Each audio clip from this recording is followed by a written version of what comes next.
Give it a few more seconds to make sure we are connected in all the places. Mhm. So I'm going to light some Palo here and just clear my Mm, space and this space.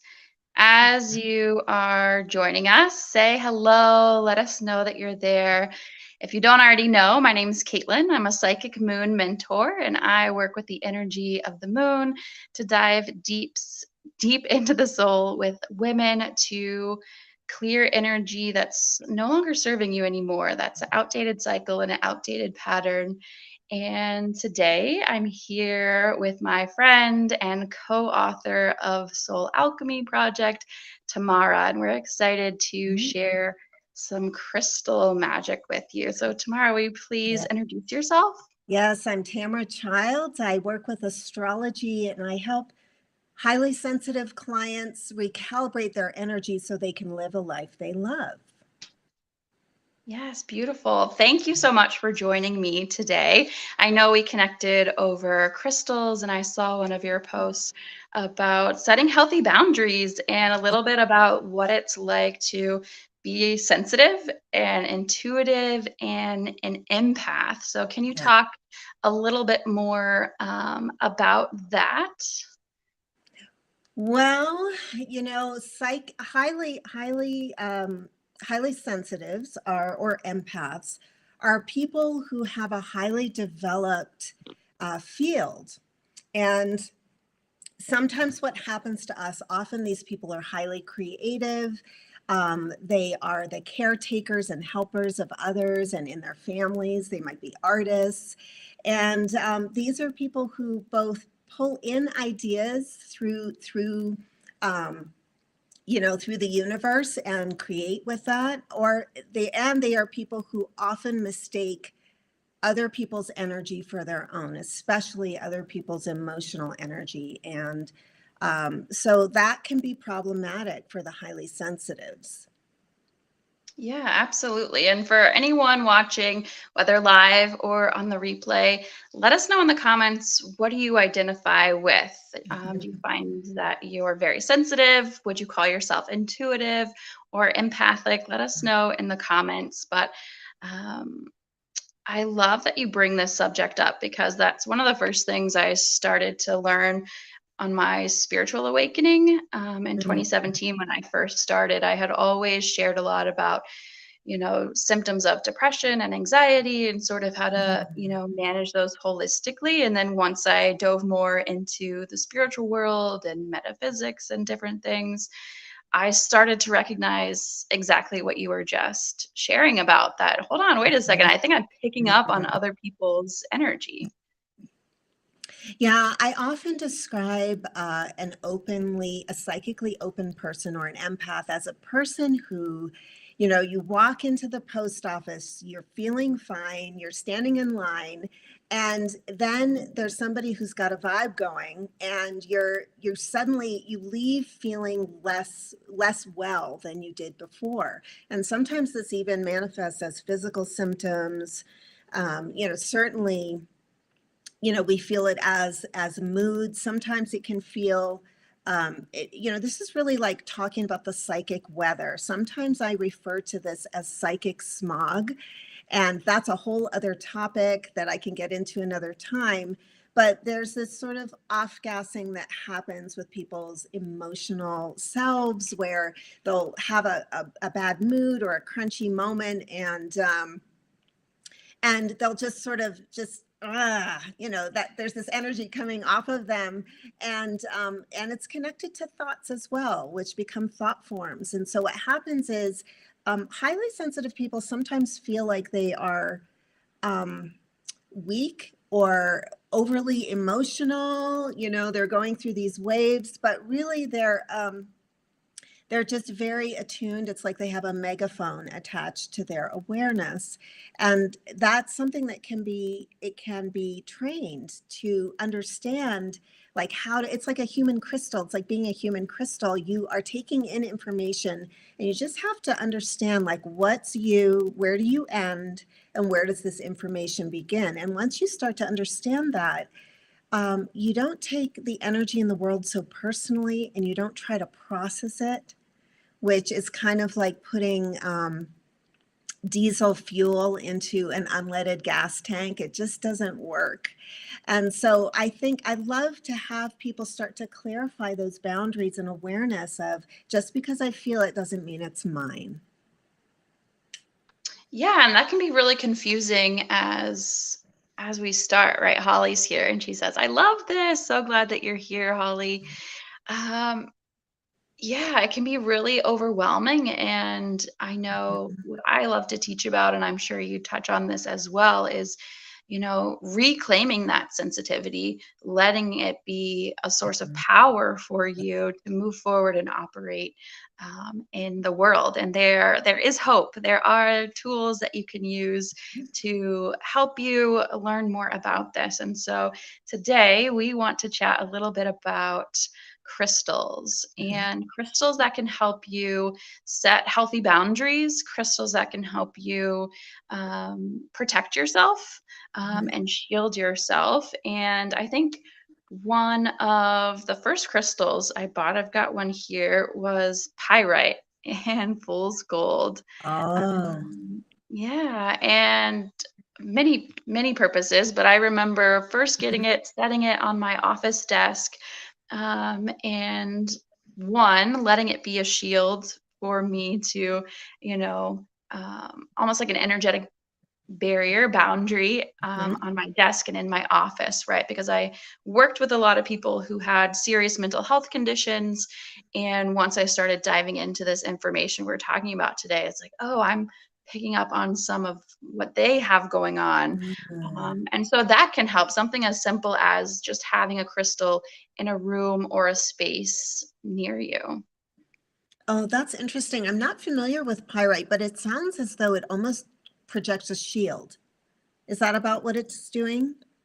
Yeah, that's how I see it, as more so helping set up a shield, and almost, I think that's a good way to describe it, because I see it like reflecting off, like negativity, reflecting it away.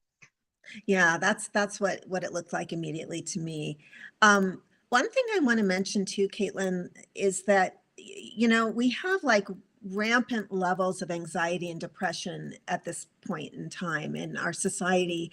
And even though there's always been depression and anxiety, I think a lot of it has to do with the sort of connectivity of the internet and the information overload of things just flying at us right and left, TV, news, online stuff, social media.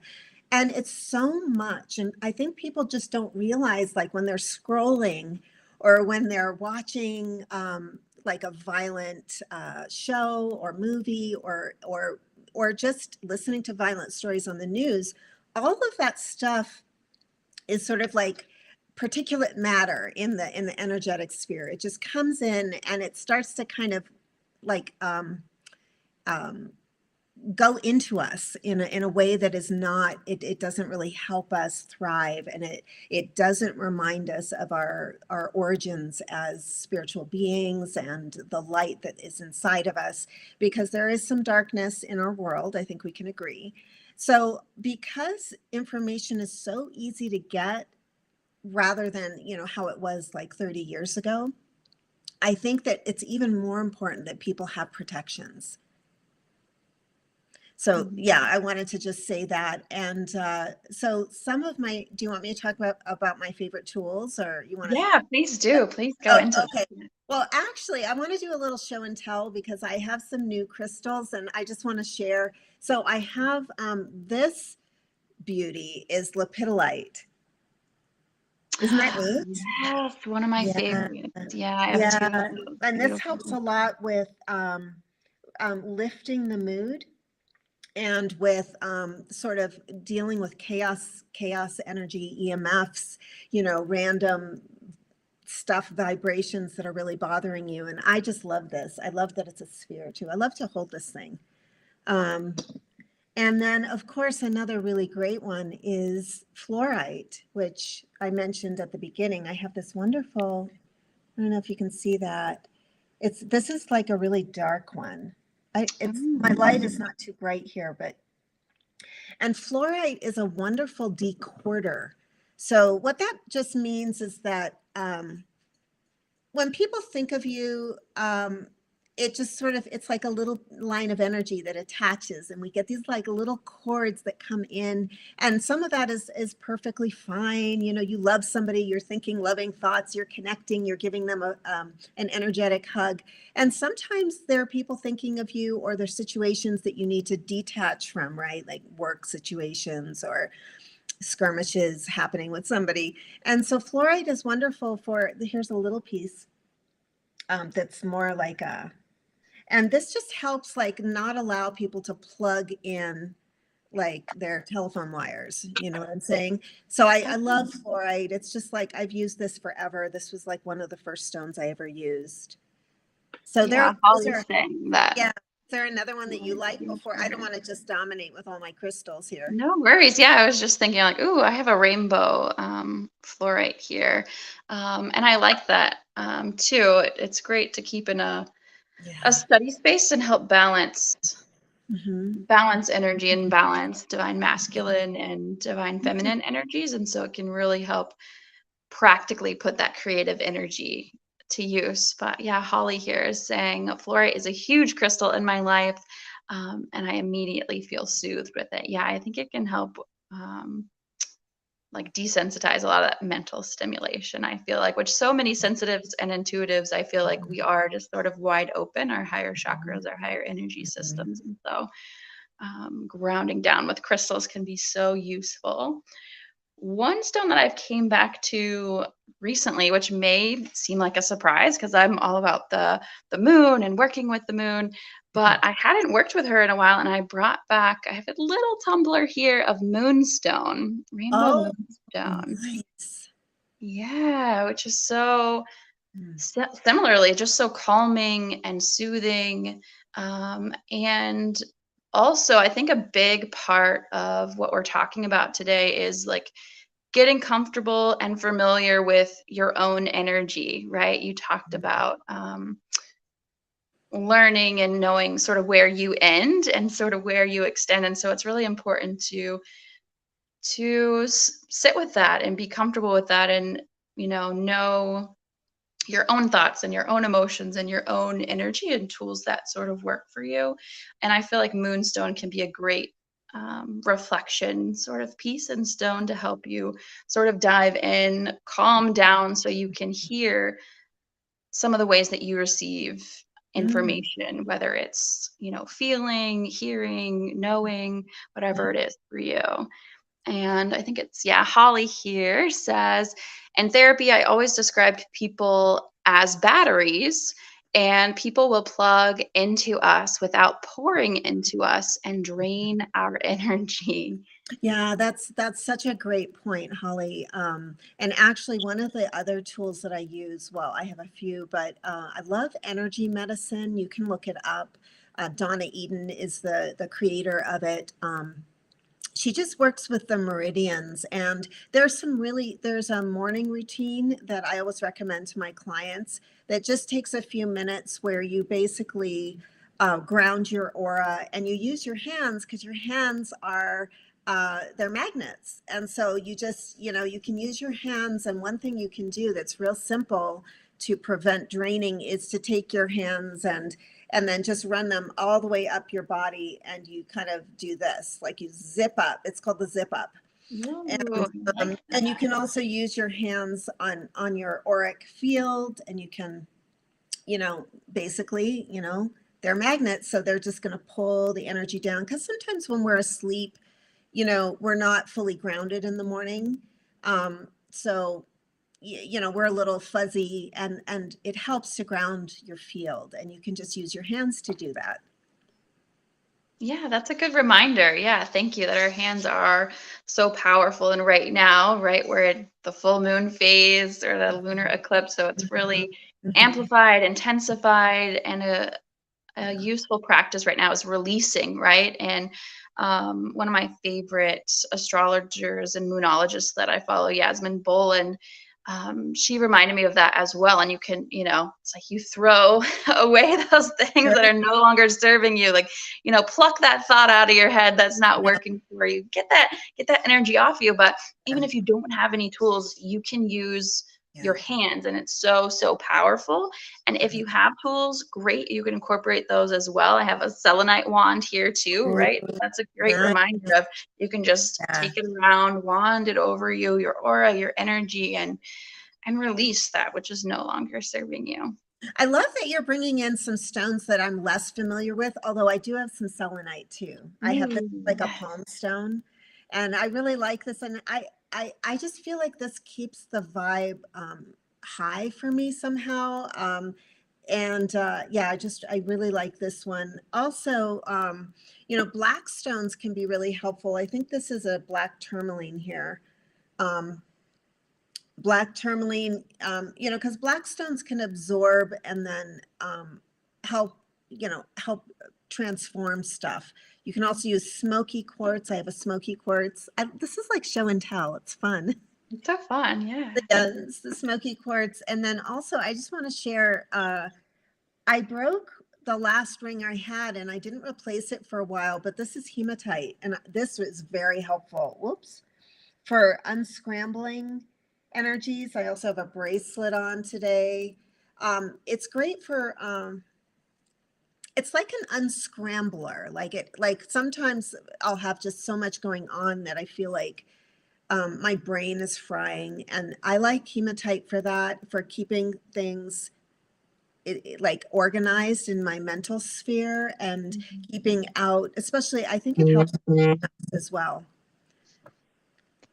Yeah, and a friend reminded me recently, it can help you come back into your personal power and remember your personal strength and sort of what you have control over. So I like it for that That's reason. interesting. That's an Well, interesting. all the reasons you mentioned as well. Yeah.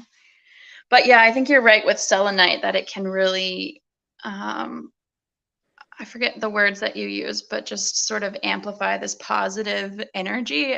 Selenite is great because it never needs cleansed or cleared. It can help clear your other stones, just laying them together. And then on my bucket list, you reminded me, you know how we have Himalayan salt lamps and they can be so calming, right? They have selenite lamps as well, which I only recently learned about. But when those are in the space, you can just feel the energetic difference in a room when you have something like that.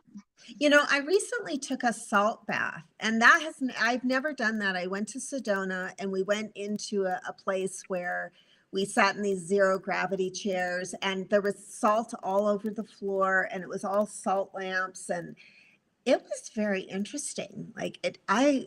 I love to use Epsom salts in the bath, but I don't think I've had a salt room bath before. It was very cool. It actually made me feel really relaxed and kind of tired afterward. Like I felt just like taking a nap afterward. That's what I was about to say. Yeah, you can feel get to a tired point in those. I do moon circles at a local salt cave.